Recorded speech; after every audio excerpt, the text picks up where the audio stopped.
అసలు అబ్దుల్ కలాం గారు తయారైంది దేనికో తెలుసా? మాటలోంచే తయారయ్యారు. వారే మహానుభావుడు పుస్తకం రాసుకున్నారు, ఇండామిటబుల్ స్పిరిట్ అని. ఒకానొకప్పుడు వారు నాకు బహూకరణగా పంపించారు ఆ పుస్తకాన్ని. ఇండామిటబుల్ స్పిరిట్ అని అందులో రాసుకున్నారు. చిన్నతనంలో ఆయన చదువుకునే రోజుల్లో ఆయనకి శివసుబ్రహ్మణ్య అయ్యర్ అని చెప్పి ఒక మాస్టర్ ఉండేవారు. తెల్లవారుజామున 5 గంటలకి స్నానం చేసి వెళ్ళి కూర్చుని 10 మందికే ఆయన లెక్కలు నేర్పేవారు. స్కూల్లో పాఠం చెప్పేవారు. ఆయన పాఠం చెప్తూ చెప్తూ పక్షి ఎలా ఎగురుతుందో బ్లాక్ బోర్డు మీద బొమ్మలు వేశారు.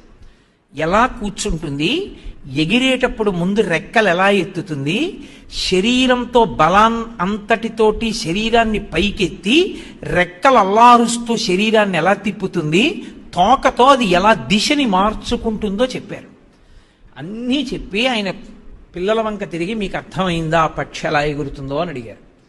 అబ్దుల్ కలాం గారు లేచి నిలబడి, అయ్యా మీరు చెప్పడంలో ఏమీ దోషం లేదు, మేమే అందుకోలేకపోయాం, నాకు అర్థం కాలేదని చెప్పారు. షహబాష్, అది టీచర్ అంటే. ఆయన రాసుకున్నారు అక్కడ సర్వేపల్లి రాధాకృష్ణన్ గురించి, నాకు 2 తల్లులు అని రాసుకున్నారు. వాళ్ళ అమ్మగారి గురించి ఎంఎస్ సుబ్బలక్ష్మి గారి గురించి రాశారు. రాస్తూ ఆయన రాసుకున్నారు అక్కడ. టీచర్ అన్నవాడు ఎలా ఉండాలో సర్వేపల్లి రాధాకృష్ణన్ కొటేషన్స్ అవి అన్నీ రాస్తూ, అంబేద్కర్ గురించి కూడా రాస్తూ ఆయన ఒక మాట చెప్పారు అందులో. ఆనాడు మా మాస్టర్ చిన్నబుచ్చుకోలేదు, చాలా నిజాయితీగా చెప్పావు, అర్థం కాలేదని. ఇంకెవరికి అర్థం కాలేదన్నారు. అది చెప్పడానికి సిగ్గుపడిన పిల్లలందరూ లేచప్పుడు చెప్పారు, మాకు ఎవరికి అర్థం కాలేదన్నారు. ఆయన ఏం మొహమాట పడలేదు. కాసేపు కుర్చీలో కూర్చుని కళ్ళు మూసుకుని ఆలోచించి లేచి, ఇవాళ మీరు సాయంకాలం 5 గంటలకు అందరూ సముద్రపు ఒడ్డుకి రండి, నేను వస్తున్నానన్నారు. రామేశ్వరంలో కదా చదువుకున్నారు, అందుకని అందరూ సముద్రపు ఒడ్డుకి వెళ్ళారు. 5 గంటలకి పక్షులు గుంపులు గుంపులుగా సముద్రపు ఒడ్డున కొంగలు దిగాయి. అవి బారులు బారులుగా ఎగురుతాయి. ఆ కొంగ మళ్ళీ బారులు బారులుగా లేచినప్పుడు ఎలా లేస్తున్నాయో, ఎలా ఎగురుతున్నాయో, ఎలా దిశ తిప్పుకుంటున్నాయో అన్ని చూపించి చెప్పారు. అసలు నోట మాట లేకుండా అలా చూస్తూ ఉండిపోయి తాదాత్మ్యత పొందినటువంటి వ్యక్తి అబ్దుల్ కలాం గారు. ఆ రోజు అయిపోయింది. మర్నాడు తెల్లవారుజామున ఒక డిసిప్లిన్ అంటే చెప్తున్నాను, తెల్లవారుజామున 4 గంటలకి లేచి మహానుభావుడు స్నానం చేసి అయ్యర్ దగ్గరికి వెళ్ళి 1 గంట సేపు పాఠం విని 5 గంటలకు ఇంటికి వచ్చి తండ్రితో కలిసి అరబిక్ స్కూల్కి వెళ్ళి ఖురాన్ నేర్చుకుని మళ్ళీ ఇంటికి వచ్చి సైకిల్ వేసుకుని రామేశ్వరం స్టేషన్కి వెళ్ళి ఆగకుండా వెళ్ళిపోయే ధనుష్కోడి మెయిల్లోంచి విసిరేసిన న్యూస్ పేపర్ల కట్ట తీసుకుని సైకిల్ మీద రామేశ్వరం ఊరంతా పంచిపెట్టి తల్లి పెట్టిన పలహారం చేసి 2వ ప్రపంచ యుద్ధంలో గోధుమలు దొరకకపోతే పెట్టిన రొట్టెలు తిని స్కూల్కి వెళ్ళి చదువుకుని ఇంటికి వస్తే లేట్ అవుతుందని స్కూల్ నుంచి సైకిల్ వేసుకుని రామేశ్వరం అంతా వెళ్ళి పేపర్ డబ్బులు వసూలు చేసి ఇంటికి వచ్చి రాత్రి దీపం పెట్టి ఆ దీపంలో చదువుకునేవారు. చదువుకుంటున్న వ్యక్తి మరునాడు తెల్లవారుజామునే లేచి అయ్యర్ గారి దగ్గరికి వెళ్ళారు. అయ్యర్ గారు, ఏమిరా ఇంత తెల్లవారకట్ట వచ్చావన్నారు.